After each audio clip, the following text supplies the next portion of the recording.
Hello and welcome to financialexpress.com. I'm Roshan Povaya, and today we have an episode of Startup Talk. Now, we always track some of the very interesting entrepreneurs who are building companies that make a difference in the world. And what makes a bigger difference than technology, especially when it comes to robotics? The company I'm looking at today is Addverb Technologies, founded by four founders who were formerly with Asian Paints.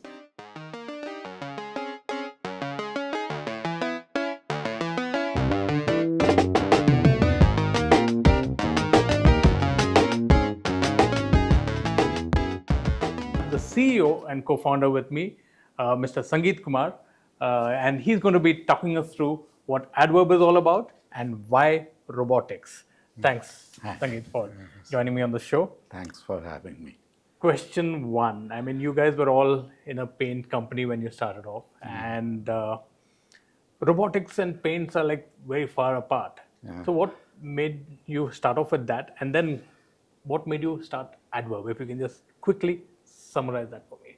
Yes, so we were in paint companies, but we were unlike other people in the organization. We were true engineers, and we continued to be engineer, and we were building these factories. So we were not making paints. We were, of course, involved in making paints, but building factories which make paints. And these factories were some of the world's largest factory at a single location, and they were few of the most automated factories in the world. Right. Not only in paint segment, but all the consumer goods and consumer durable segment. So that is where we learned automation.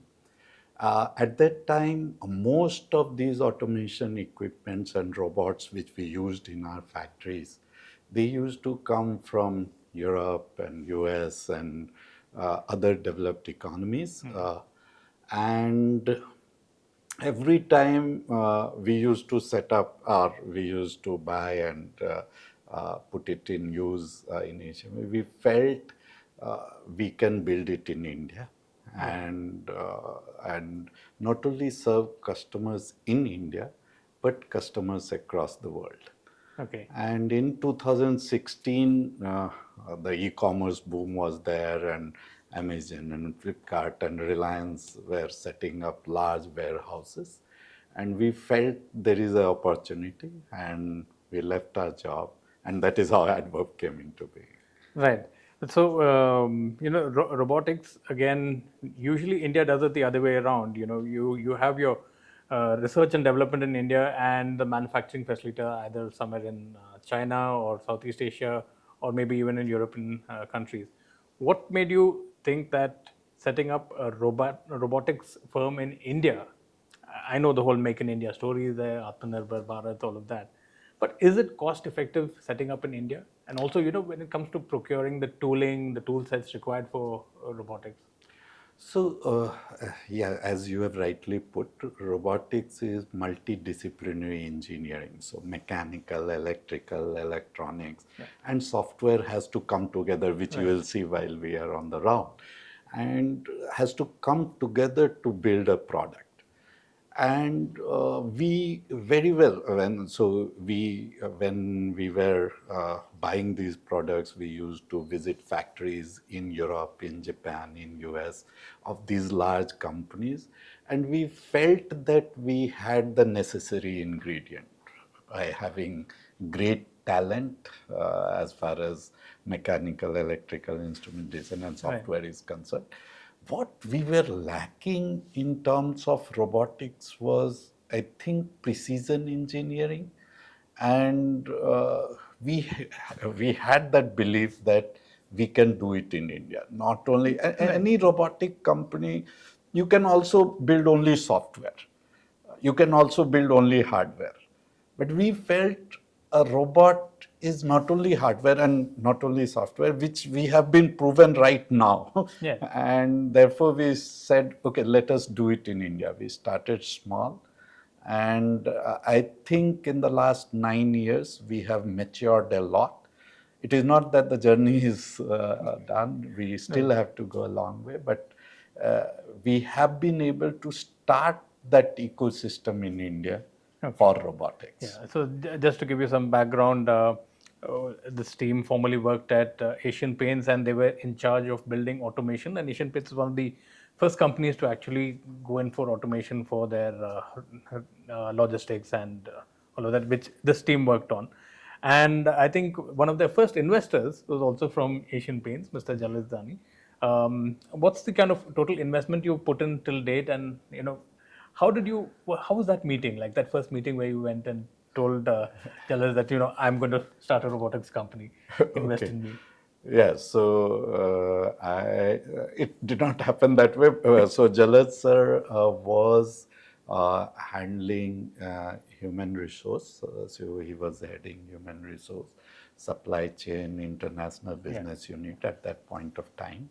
And when I decided to leave Asian Paints, he called me in his room and he said, we had worked together.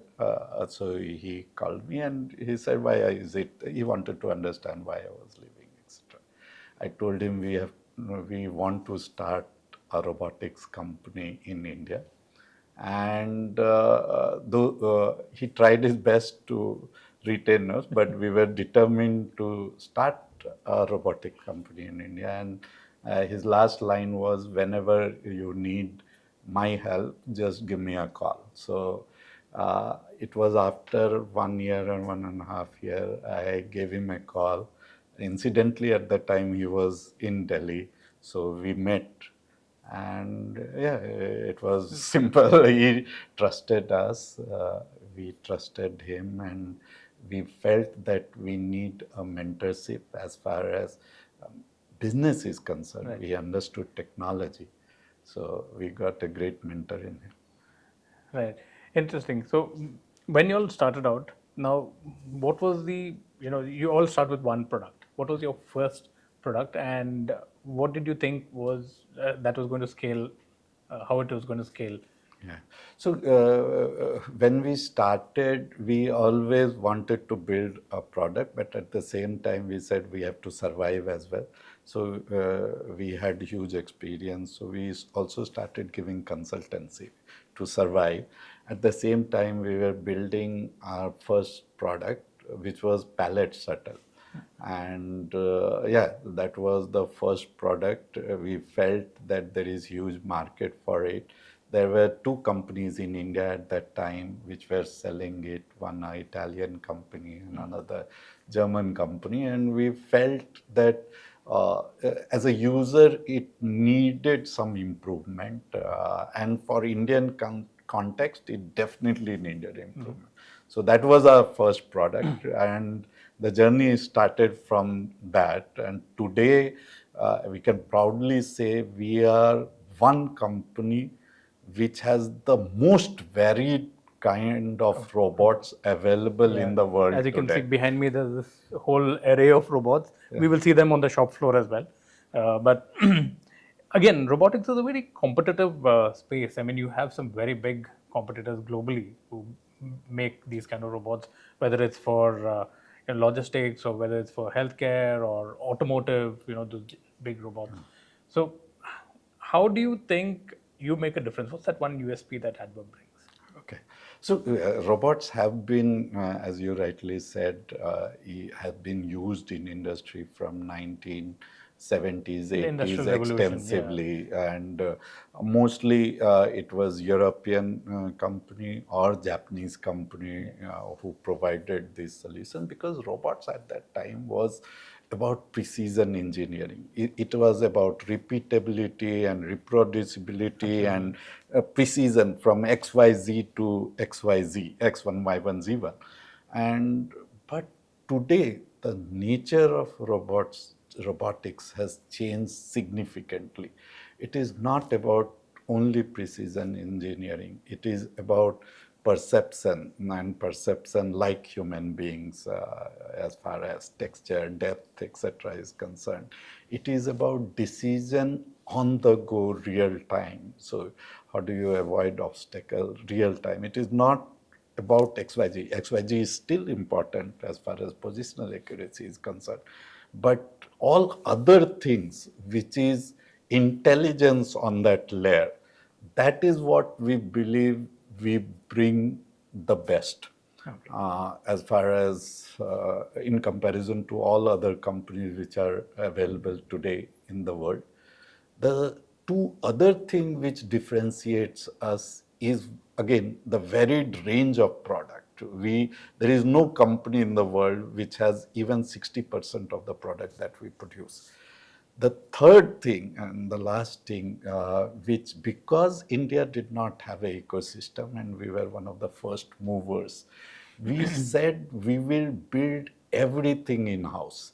So if you see, we build electronics, the motor driver card and the intelligence in that, the electrical, the mechanical. We take sheets of metal and we convert it into robots. So we are one of the most vertically integrated company, though we are the youngest, one of the youngest company, but we take pride that in very small time we have vertically integrated at that cutting edge technology from which is AI and VLA and foundation model for robots. Then robots, then the mechanical parts, electrical parts, and electronics, the brain of robot. This is the VLA, which is the software part, and the electronics part. That is where most of the innovation which is happening today.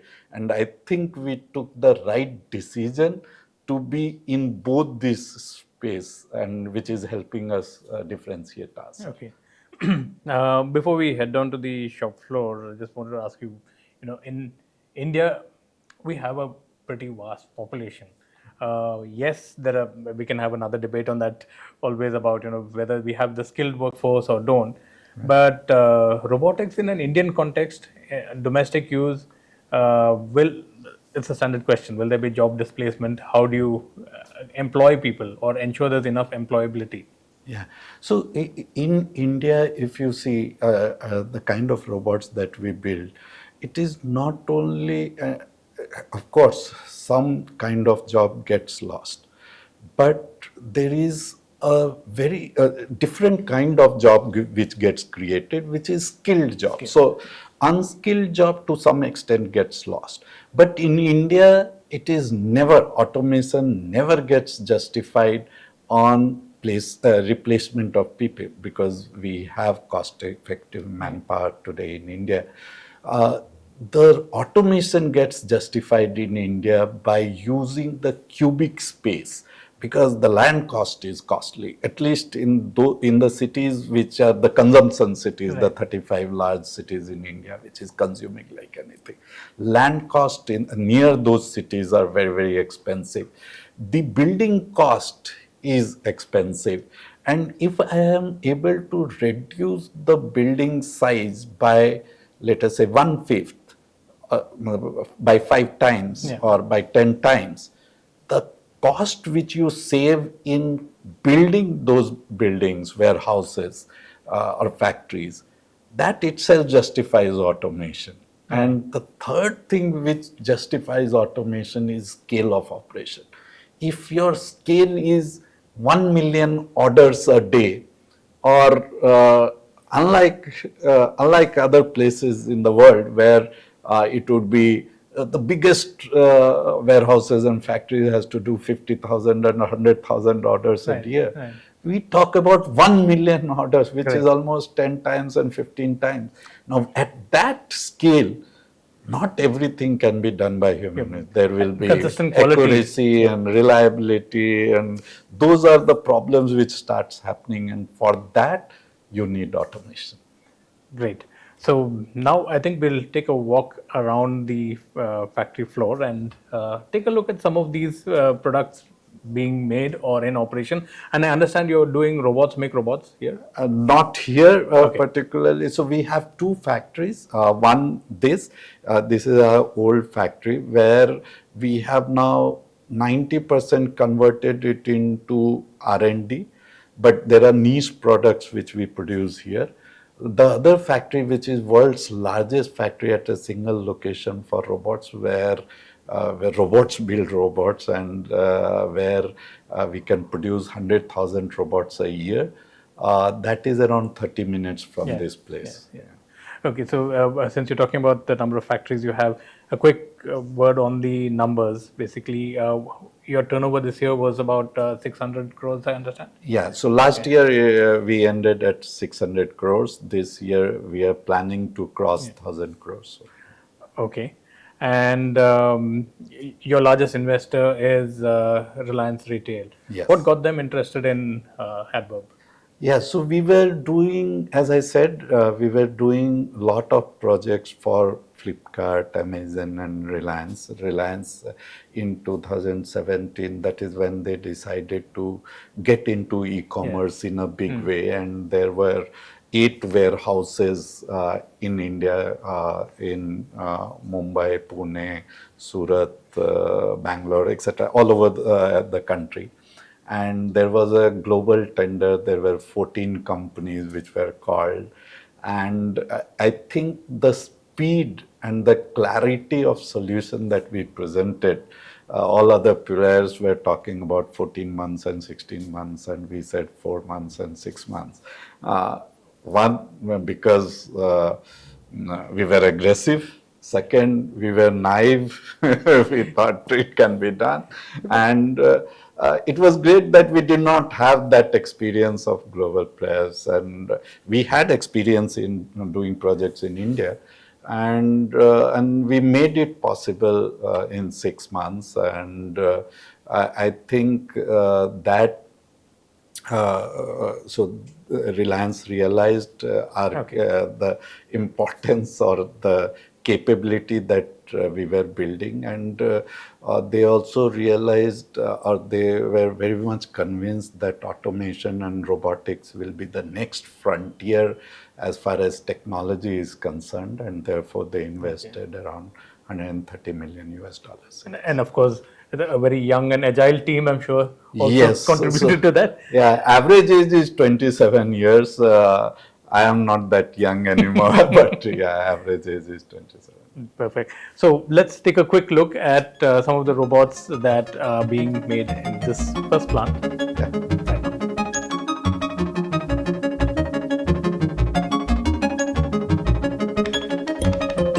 This is your first First factory. facility. In fact, Okay. we started here in 2021, Yeah. and that is when we started producing. So the complete production was here. Now it has moved Okay. from this place to other place. So this is another kind of robot that you see. It is a 200 kg payload robot. Okay. Now we are trying to enter semiconductor industry. Yes. So in semiconductor, you need a mobile robot as well as a cobot on that. So this product is for semiconductor industry. Very interesting. In that- fact, so- I was going to ask you a question on the semiconductor industry in India because semiconductor, and this is something where we have evolved. Actually, when we started, 90% of our revenue was e-commerce and retail, etc. Today, 25-30% of our revenue is e-commerce. Rest 25 is consumer goods, and then chemical, petrochemical. right. The new segment, which is new energy, that is around 15%. So new energy is your solar and Yeah, battery. yeah. Lot of factories are coming up, and these factories cannot run without automation. Right. That is the kind of thing.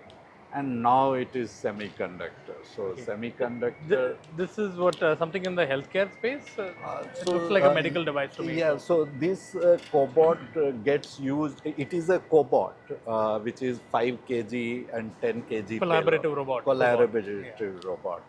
So this usually robots used to be caged, and cobots, they can work along with human beings, Right. because they have torque sensors, and once they touch you, once they are near you, it slows down. and once it touch you, it stops. stops, yeah. So we have used cobots in healthcare sector as well for ultrasound imaging.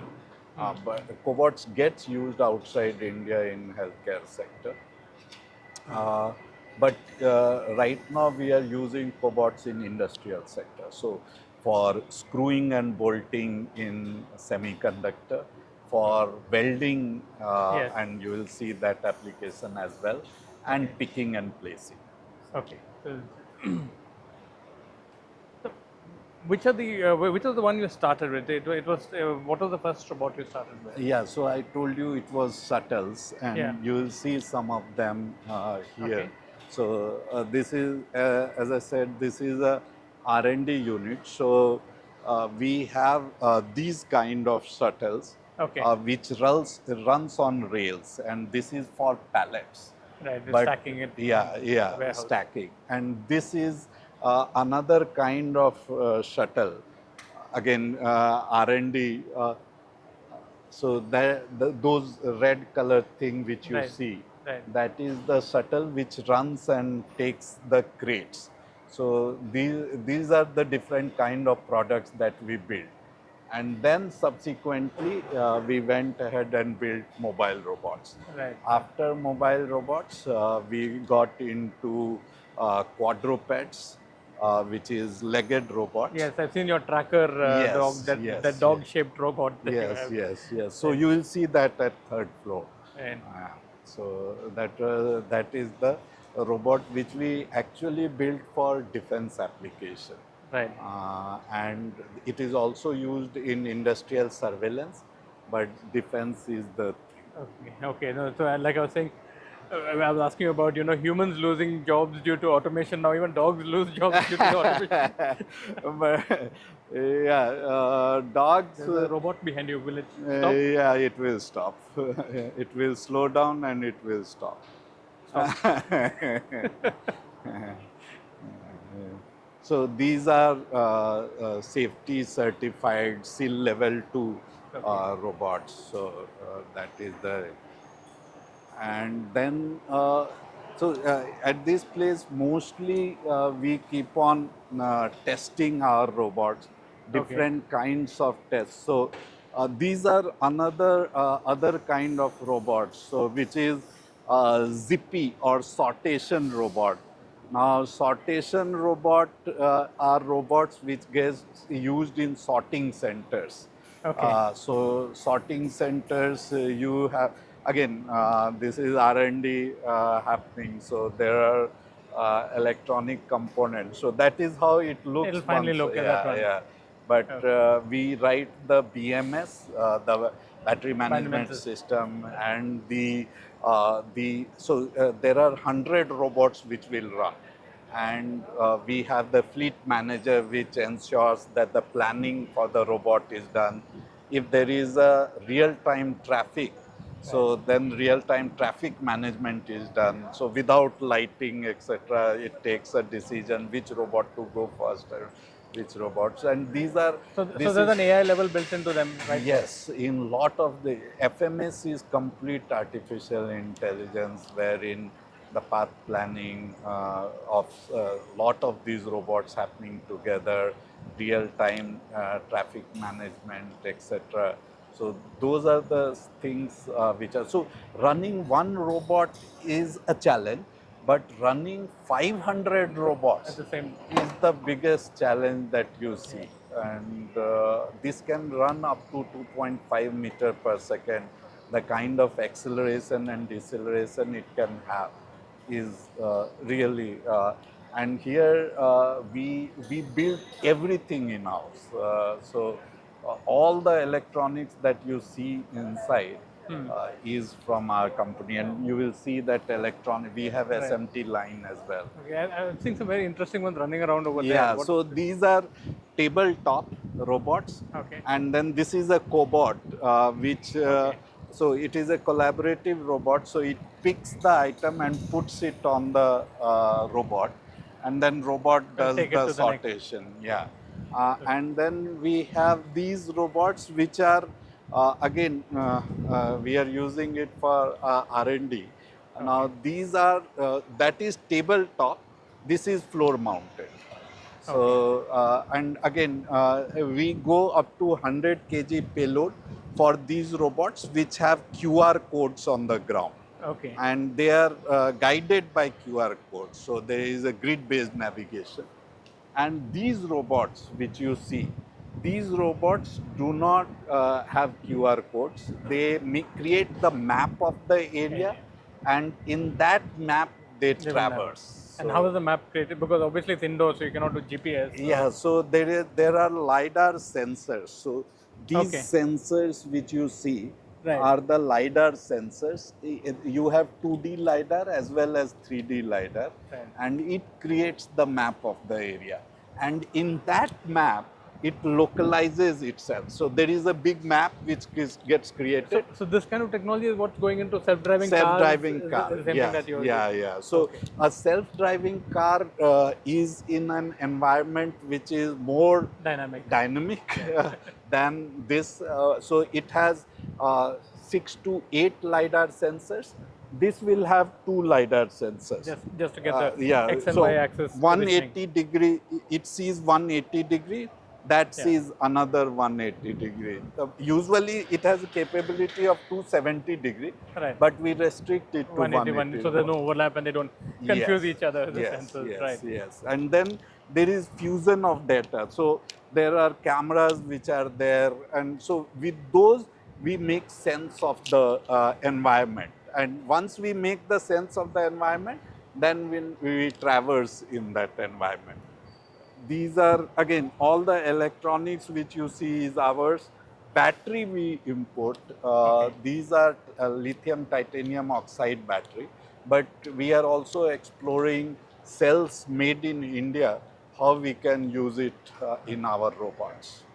So I must ask you now the big question, with Trump's tariffs, companies like you would be the most impacted exporting from India, especially technology exports. So Yes, how does that yes and no. how does Okay. it make you, in terms of competitiveness, since you're competing with the European companies, Japanese companies, Yeah. in markets So, like the US? yeah, 60% of our revenue comes from overseas market. And out of that 60%, there is around 35% which comes from US market. Right. Definitely, we see in the last 4, 5 months, 6 months, customers have delayed the decision because they want clarity on tariff, Right. etc.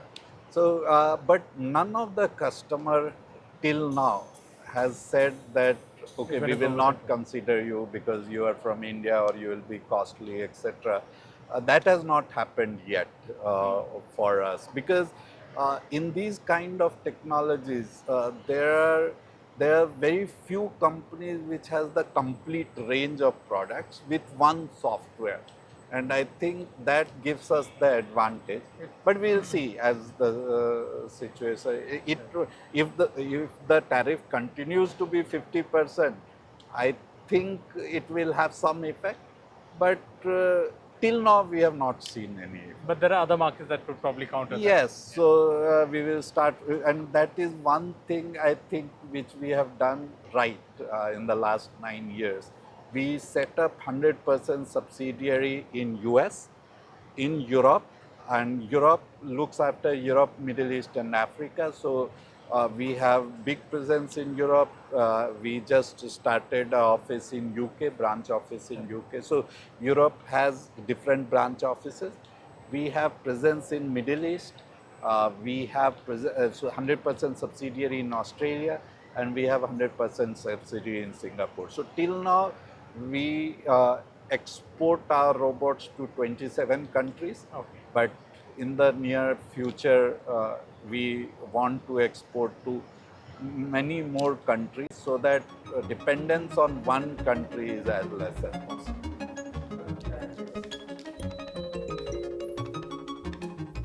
So this is our design team. So Okay. the mechanical, electrical, and so all kinds of design we do it on SolidWorks and Solid Edge. Okay. and then electrical design. So yeah, once we have designed it, then we have a simulation engine which where we do the digital twin Right. of the complete warehouse as well as factory.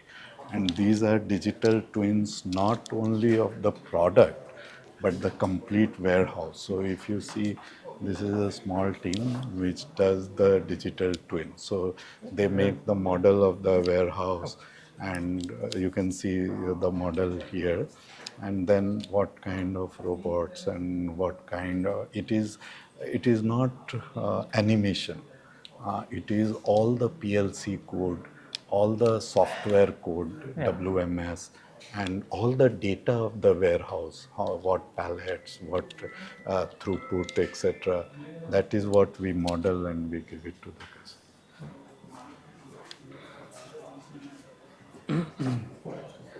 Then we have this electronics I was telling you, so which you also saw in some of our robots. So Right. these electronic, this is the The number of components that yeah you were doing. different. Yeah. So if you see, these are carrier boards. So this is actually the brain of our robot. Now we work very closely with NVIDIA, we work very closely with Intel, etc. For the And chips. yeah, for the chip. When do you see an Indian company supplying chips I to you? wish, I wish, but the chips today, these are chips because today, like mobile phones, 15 year back, 12-year back, all these companies, Qualcomm, Nvidia, they are making chips for robots. These are AI at the edge, Yes. and these chips, they get companies like us. We work with them, and the way we have designed is I can replace one chip with the other, and It's all modular. yeah, it is very modular. This is the SOM which we use. Similarly, we have motor driver cards and all other. Yeah. Yeah, so motor driver cards, IO card, capacitor bank, etc. that we do. And all these we design in-house, we manufacture them, and then we also have a fully automated manufacturing line, the SMT line. Okay. And all these cards we test it. This is where we make the dog robot. So Okay. you quadruped, and those are the legs which are getting made. So this is a 5 kg payload, but we also have 20 kg payload version as well. So we'll see some of them.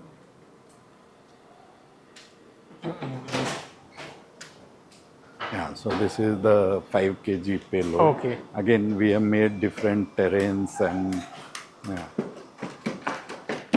So yeah, so this is 5 kg payload, and that is 20 kg payload for a defense application.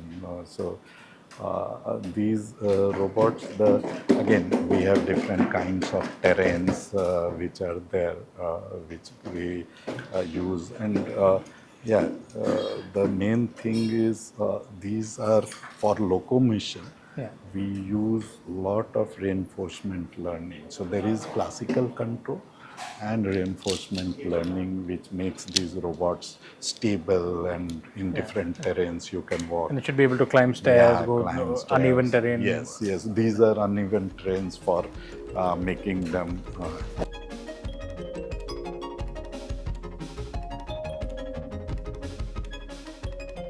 But any task which it has learned last 2000 years, 3000 years, which has gone into Muscle memory. subconscious Yeah. mind. So let us say transferring this card from one hand to another. This is so we don't think about it, and we know when to leave and When when to to hold. grasp, at what pressure to grasp, depending on what material, etc. But these things require a You huge, need a huge. sensor for everything: amount of Yes, pressure, the yes. length, breadth, height, Yeah, dimensions. and you need to teach them, and there is huge amount of data which is required. Unlike LLMs and VLMs, for which you have data across the internet and so many To train billions, the and models on. yeah, but for robot you hardly have 10,000 hours of data, because these are, so there is a vision model, there is a language model, but there is an accent model. So there is a chunk of accent which robot has to do, and that chunk of accent is what you need to train the robot on. Right. And we are trying to work with different universities to build a data set for robots in India. So we are giving these robots at a very discounted price, so that the way laptop was there in engineering Right. colleges Yeah. 30 years Yeah. back or 35 years back, same way for physical AI, these robots are there, and the universities have to work on it, give projects to students, and that is how we will be a nation.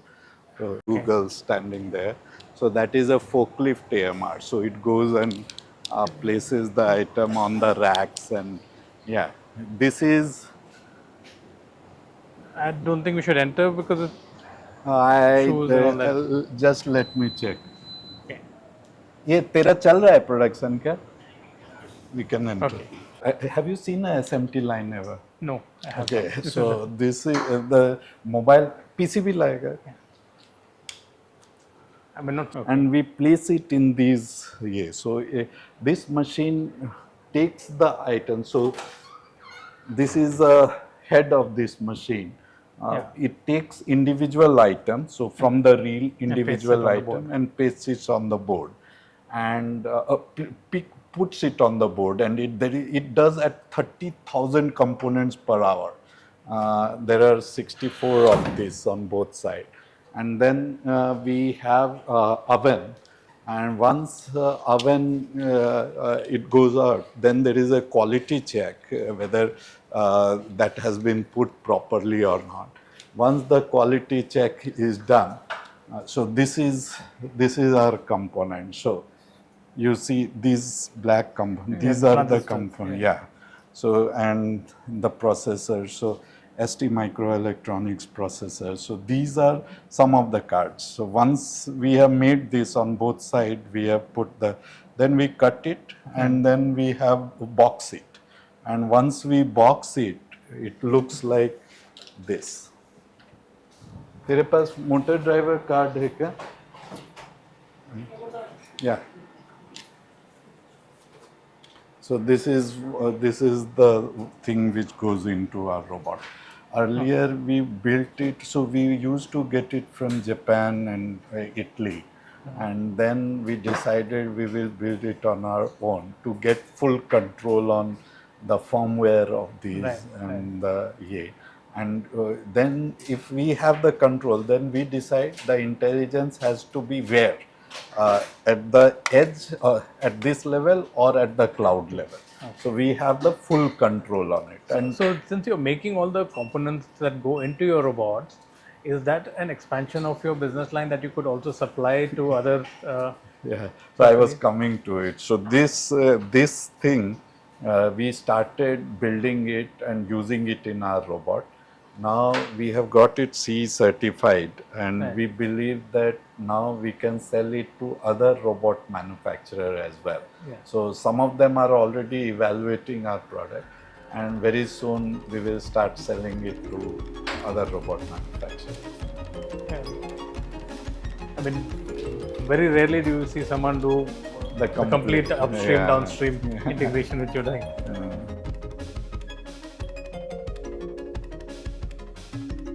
Now, a quick rapid fire on yourself and why you turned out the way you turned out to be. Okay, so first question: 3 people you look up to in life, rapid fire, Yes. for inspiration. Yeah, so as far as inspiration, one is of course Sridhar Vembu, the founder Zoho. of Zoho, and the way he has built his company and the way he has inspired a lot of people in the country. That is one person I look up to. The other is Mr. E. Sridharan. I think he is the The metro best man. engineer, yeah, Yeah. best engineer India has produced. Usually we don't celebrate engineers in India, but I think he is one of the makers of modern India, and we should be very proud of. The third person whom I think I really, the first time I met, I was so inspired by him is Mr. Mukesh Ambani himself. The kind of knowledge he has and the kind of the thought process and the clarity of thought process, I think it was inspiring for us to meet him and know his. Okay. What is that one book that is your favorite that you recommend everybody should read? So Execution by Ram Charan, that is one of the book I've read so many times. I keep on reading it and I keep on learning from it. And we are still not there as far as the legendary execution capability is concerned. But I think that is one book everyone should read. Okay. And a quote or a line from a movie that you would take to and quote all the time? I really, I'm not that big movie fan. Okay. But, What do you do to unwind? One activity that you do to unwind. I'll read a lot, and that satisfies my intellectual curiosity, and I enjoy reading. Mostly technical stuff, but I enjoy reading. Okay. And we're in the age of AI. So AI versus human intelligence, where do you see this dominating in the long term? Right now, it is human intelligence, and I think for next 10 years, it would remain so. Uh, I don't know what happens after 10 years, but human intelligence at this stage is much more relevant and intelligent than artificial one. Right. Last question. Elon Musk, Steve Jobs, Bill Gates, Jeff Bezos. Rank them in order of whose philosophy you would identify with best. So Elon Musk definitely for innovation, and Jeff Bezos for execution. I think all of these people are exemplary. We have to create from India personalities who could match these people, and I think we are at the right path, and we will have lot of heroes which Indian entrepreneurs can look up to from India itself, and that would be one thing which I would like it to happen in my lifetime. And looking at what you've been setting up over here, that could very well be you and your co-founders as well. Thank you so much for talking to Financial Express. That was Sangeet Kumar of Addverb Technologies. For more such interviews, stay tuned.